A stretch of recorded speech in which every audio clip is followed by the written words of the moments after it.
Firstly, I'll just give you a bit of a rundown on who GoannaAg is and where it all started. So in 2001, myself and my brother-in-law were both agronomists, and we started a company called GoannaTelemetry.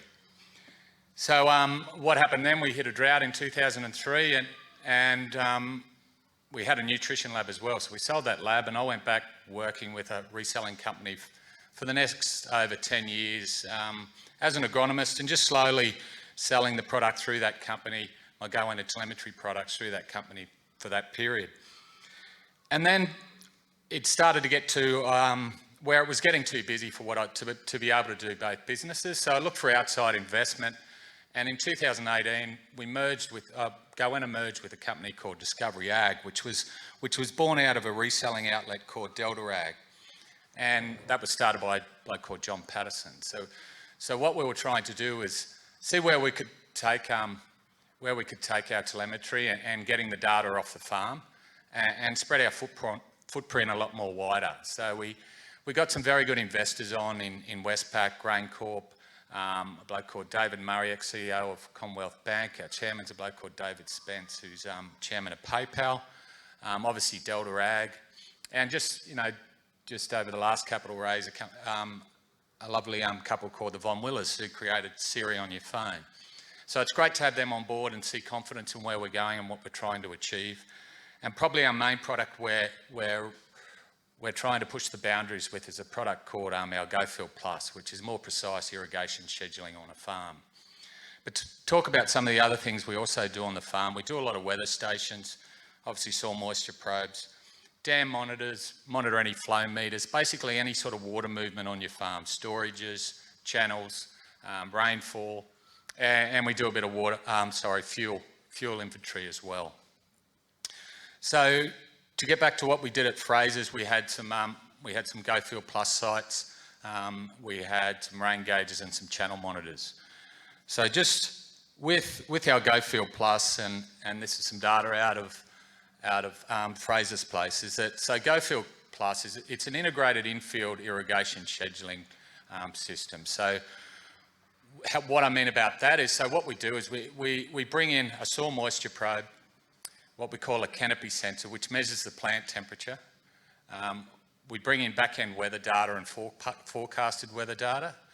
We use satellite NDVI imagery, and more importantly, we have two CSIRO algorithms that run in the background. So those two algorithms, one determines the crop water use at a field level using NDVI imagery and weather data.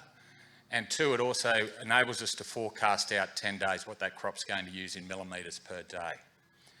With the canopy sensor, which we've only just recently commercialised in Australia this year, and we've had 2 seasons in the US, through a relationship with the CSIRO and GRDC and the technology they created around the canopy temperature sensor, we were selected as the commercial partner. So what that brings to the table is now we can put the doctor in the field. Basically, we measure what the temperature is.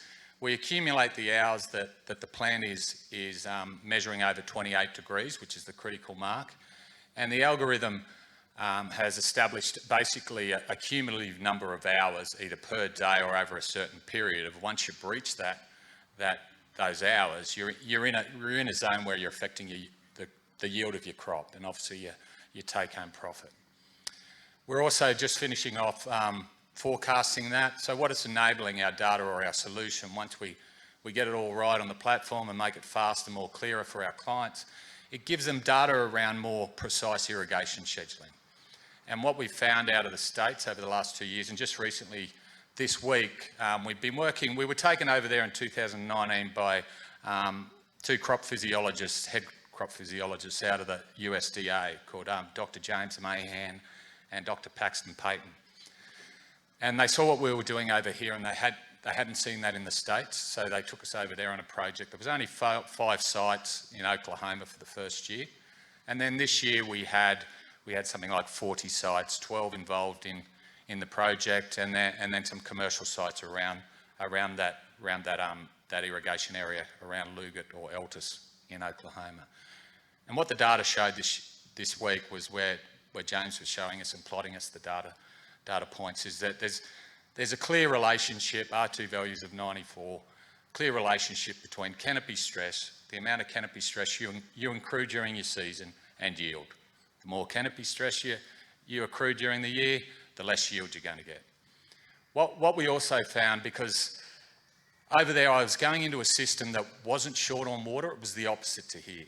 They had plenty of water, they were starting to get diminished availability of that water, so they needed to get ready for what we've been experiencing for years over here, reduced availability of water. So these were crops that had the ability to put on as much as the plant wanted, but they were still yielding quite low in comparison to Australia, and they wanted to know why that was happening and how they could improve that production. So basically what we're able to prove up out of our data was that in 3 different types of situations, whether it was flood irrigation, irrigating every row, or flood irrigation, irrigating every second row, or drip, that the compounding trend that kept coming back was that low yield was showing up high canopy stress hours, limited root development. High yields were showing less canopy stress hours, extensive root development. So basically what was happening was they were watering too frequently, in layman's terms, mollycoddling the crop, so they weren't building the pump. And what happens is when you get into those peak demand times for a plant where it needs to pull that moisture out of the soil to keep itself cool, there wasn't a big enough pump there to pull that moisture out, so the crops were stressing. So anyway, that's some of the interesting data, and that's where we're trying to go, not just in Australia with this data, but also overseas, where we believe we can extend the irrigation cycle of flood irrigation to where they're watering less times during the year, and our data's showing that. So they're able to save 1 or 2 irrigations here, and the water use efficiency that comes from that, plus with resourcing being at a critical point for a lot of farmers where they're unable to get resources or people to work on the farm, that it's that resource factor that also comes into account, and also of course the pumping and energy costs that we're able to save by if we can get 10 days out of an irrigation cycle and flood irrigation instead of what I'm seeing at the moment, sort of 6 days. Anyway, I'll get back to the data.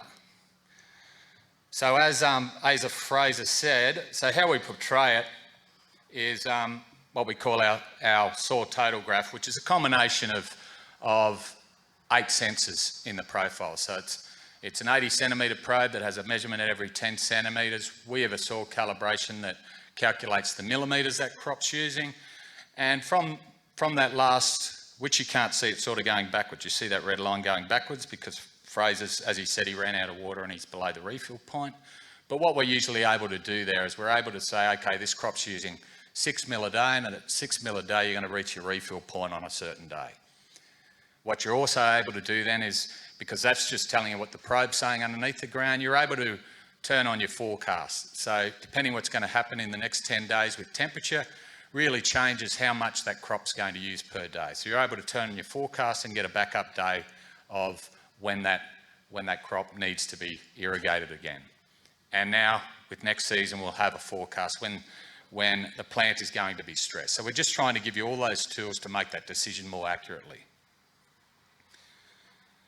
You can see down below there's a little graph where you have the green and purple bars, or pink bars. So that's where, because this is an overhead situation, it's a different animal to flood irrigation. So in flood irrigation, because you're drawing the moisture down and then you're fully wetting it up again. In an overhead situation, or a drip situation, you're more trying to schedule more accurately. You're more trying to not fill the bucket right up and not let it get too low. You want it in a zone where it's not waterlogged, but also it's not stressed, and that if something happens to your irrigation equipment during the season, you've still got a bit of available moisture in your bucket to protect you against going into stress. So how we show it is in daily bars of stress. So what we're doing here is showing, okay, and the green bars, that's basically, it's not healthy accumulation of stress hours, but it's stress hours that are accumulating but aren't affecting your yield. And then once you get into the red zone, you're actually affecting your yield. What the temperature sensor does in the field is it plots, it has two sensors. So this is the actual temperature of the plant in the crop, but it's also got another sensor there as well, which is the ambient sensor or air temperature sensor. So that's telling you how hot it's getting in the crop and what effect that's having on the canopy temperature. But basically what we're trying to see is at times when, so when I said above, sorry, turn that off.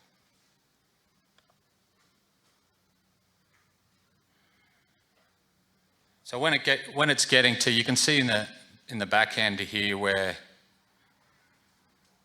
Fraser ran out of water, that straight line is where this was LoRaWAN technology. So LoRaWAN, it all goes back to the data's going back to one base station. So the LoRaWAN base station was down, so station's down, your device is down, you get a gap in your data. So that's what that is.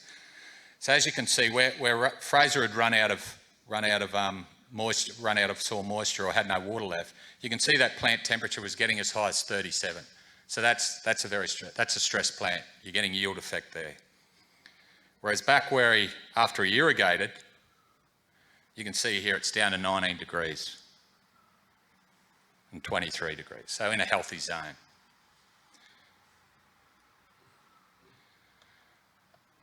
Sorry, I'm used to a touch screen. So we bring in rainfall from the nearest rain gauge so we can see what effect that's also having on the canopy temperature. As I said before, we use satellite imagery to measure the daily water use during the season and forecast that at the paddock level. And at the end of the season, our clients are able to put in their price that they got for their crop, or the average price, what their yield was, and they get a seasonal report. And we use ETC because we haven't got a meter in the field to measure the crop water use, but we use the ETC calculation to then give them an idea of their water use efficiency in dollars per millimetre, bales per megalitre. Then this is just showing the daily water use that's going to happen for the next 10 days in millimetres. We pull in a lot of data from the weather station where day degrees is quite important for us, that it tells us what growth stage the crop is approximately at. But what we're doing with the canopy temperature sensor as well, with those accumulated hours during the season, is we want to know when that happened, because that makes a really key difference on how much that's affected the yield of your crop. So for instance, if you're in a cotton crop, if you're stressing your crop prior to flowering, yes, sir. Do you mind if we screen grab a couple of these? Yeah, for sure. Yeah, or I can send it to you, whatever's. So, sorry, back to the damage the temperature sensor does, and just to also bring in what I was saying about the pump. So prior to flowering of the crop, or any crop, this is work Constable and Yates did in cotton, you'll get less than 1% yield damage per day.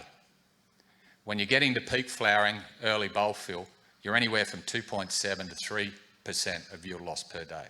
So if you want to build your pump, the time to do it is prior to flowering. You don't want to be doing it when you're in flowering or peak flowering.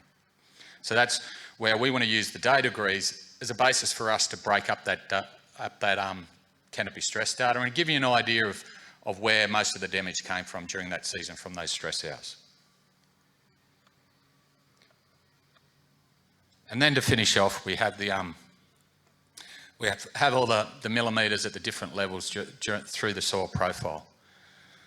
For me, there's a lot of data you can get out of this. One, we're able to turn on the daily water use and see where the major, where you're extracting most of your moisture from that zone. Also, it helps you see how much influence your rainfall's got with your soil moisture, where your irrigations are getting to. Especially in flood irrigation, we're finding in our heavy clay soils, because we're watering more frequently on 5 and 6 day cycles, that continual wetting of our clays that have an underlying imbalance with something like sodium, we're getting a lot of dispersion where we're not fully recharging our soils. And And that becomes a management issue because it means you're coming back even quicker into that irrigation cycle and having to irrigate that crop again.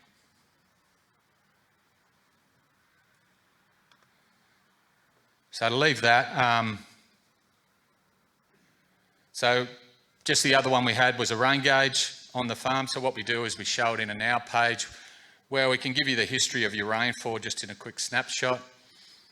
We had trouble with communication. This was an internal antenna on our rain gauge, it's a Laura Wan rain gauge, so it was out of range, and so Fraser's brought it back into range into a closer spot near the gateway, and so it's just dumped all the rain that it's accumulated in its accumulation in the board and dumped that at one day. So that didn't work to plan that rain gauge. What I've learnt from, we actually go in to get data off the farm as well. We covered sort of 6 million hectares with the Laura Wan network in the cotton industry, and we learnt some very big lessons with range and Laura Wan, that the higher is the better. Also, once you start to get any internal antennas are very unreliable, so you need external antennas on your Laura Wan hardware, and also that once you get on those outer fringes of range, you chew up a lot of battery. But what we do is we've got Laura Wan, Cat-M1 and satellite, and they've all got a position. They've all got a position where they're the best or most reliable technology to be used, and so in certain instances we provide all three, but in some instances we only provide one type of technology.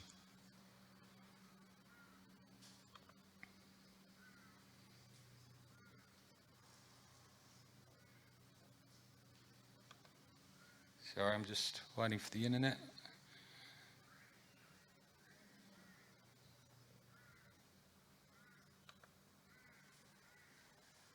So the other device we had was a channel monitor. So it's just an ultrasonic that works on, its accuracy is 0.5%, but that's accurate enough to measure the water level in a channel. And then we have an alarming system. So Fraser can set his high and low points, and from there he's able to get a text message. Down here he can set his high and low thresholds and who he wants to view those notifications or alarms.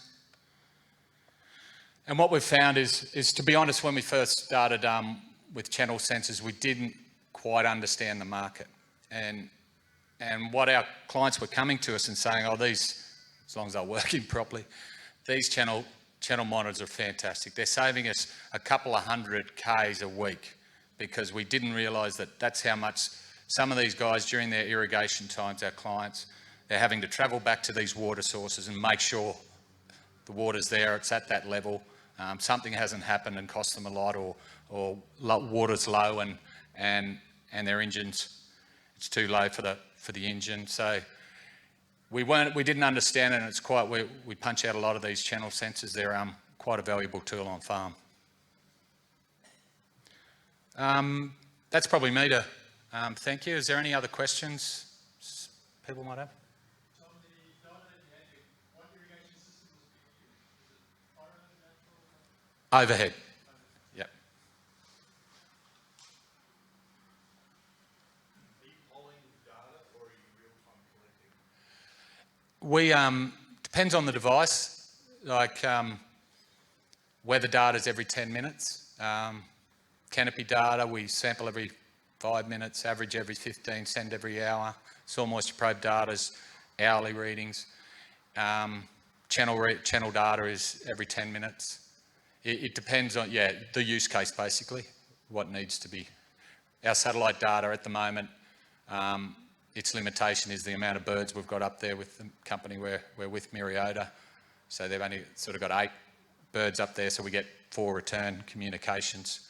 Not ideal for rainfall, because everyone wants to know how much they've got as soon as they possibly can, but as they deploy more birds into the sky, we'll get more return intervals on that technology.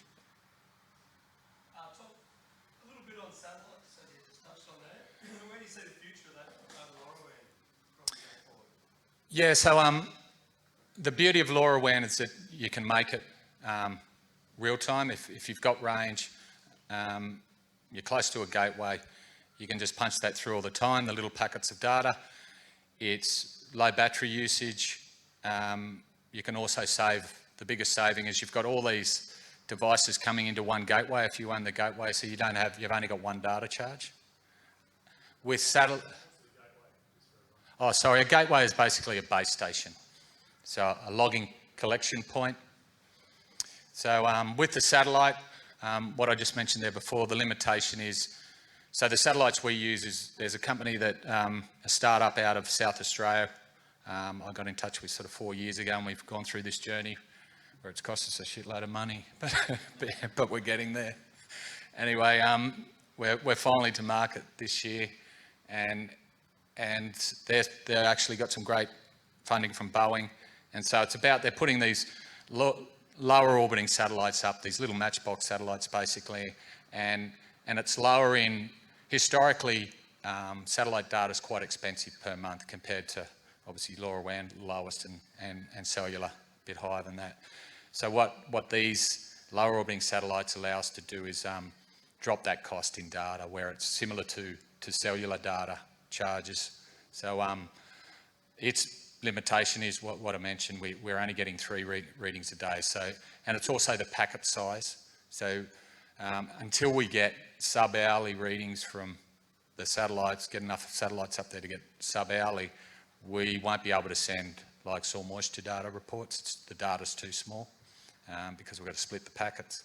So it won't ever be able to do, unless they're nearly running into each other, I don't think we'll ever be able to do sort of weather data from a satellite, but as a remote source of data, it comes into its own in certain use cases. Yeah. Yeah, sorry. Tom, if you are free to stay around, I prefer to at the end of this presentation to, shall we say, put up a couple of challenges and encourage you. Okay, cool. At the end, instead of taking up time. Right, yeah, no worries. Look forward to it. Yes?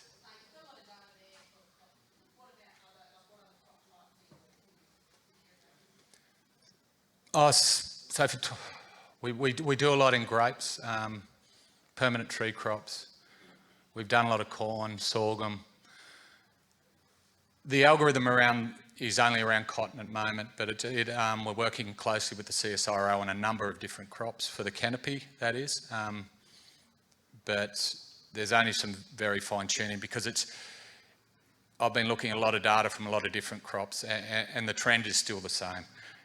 The synergy between the canopy and the soil moisture probe, when the soil moisture probe's how we used to do it, when the soil moisture probe, what we call the legs, when they used to get narrower, that was indicating that the crop was starting to stress, and it's very encouraging that in 95% of cases, that's what I'm seeing with the canopy. The canopy's starting to say, I'm starting to get hot, I'm starting to stress. It's mimicking what the soil probe is, and I'm seeing that in a number of different crops. So the only little fine tuning will be on that accumulated figure, and I don't think there's much to be done there, to be honest. But so we just need that done, so we're using the algorithm in the right way. But we do a number of crops with this sort of technology.